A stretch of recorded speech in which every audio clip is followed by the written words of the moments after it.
ஒவ்வொரு வாரமும் பண்ணுற சின்ன சின்ன முயற்சி இவ்வளோ மாற்றத்தை ஏற்படுத்தும்னு நினைக்கல.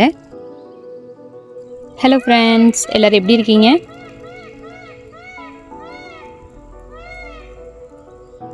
நம்ம சேனலை ரெகுலராக பார்த்துட்ருக்கவங்களுக்கு தெரியும், நான் கார்டன் டிரான்ஸ்ஃபர்மேஷன் ஜேர்னி தான் ஷேர் பண்ணிகிட்ருக்கேன்னு.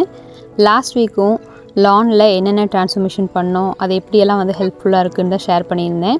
அண்ட் இந்த வீக்கும் அதே மாதிரி தான்.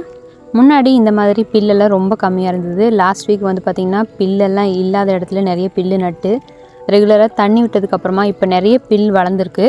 இப்போ அந்த பில்லோட க்ரோத்தை இன்னும் இன்க்ரீஸ் பண்ணுறதுக்காக யூரியா போடுறேன். லாஸ்ட் இயர் அம்மா ஊரில் இருந்தப்போ நிறைய களை முளைச்சிருந்தது. சரி, குழந்தைங்க விளையாடுற இடம் அப்படிங்கிறதுக்காக அப்பா அதை பில்லு வெட்டுறதுக்கு பதிலாக களைக்கொல்லி அடிச்சிட்டாரு. அதனால் பில்லெல்லாம் சுக்குநூறாக காஞ்சி போயிருந்தது.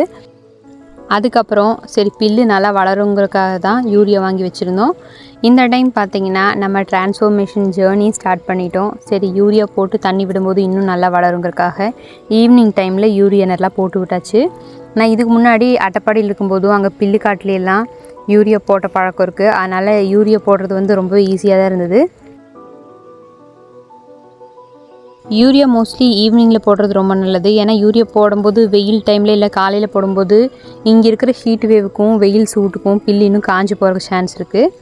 யூரியா போட்டோடனே நல்லா தண்ணி விட்டாச்சு. ஸ்ப்ரிங்க்லரில் தண்ணி ஊட்டி விட்டோம். இப்படி பண்ணுறதுனால யூரியாவில் நல்லா கரைஞ்சி மண்ணோடு மிக்ஸ் ஆயிரும். அதனால் இதோட க்ரோத் வந்து இன்னும் ரொம்ப நல்லாயிருக்கும்.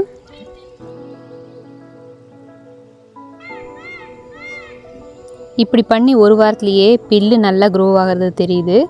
பில்லு வந்து பார்த்திங்கன்னா புதுசாக தளிர் விட்டு பச்சை பசேல்னு லான் ஃபுல்லாக இருக்கிறத பார்க்கவே ரொம்ப அழகாக இருக்குது. அடுத்தடுத்த அப்டேட்ஸை நெக்ஸ்ட் வீடியோவில் ஷேர் பண்ணுறேன். அது மட்டும் இல்லாமல் மீஷோலேருந்து கொஞ்சம் ஃப்ளவரிங் சீட்ஸ் எல்லாம் வாங்கியிருந்தேன்.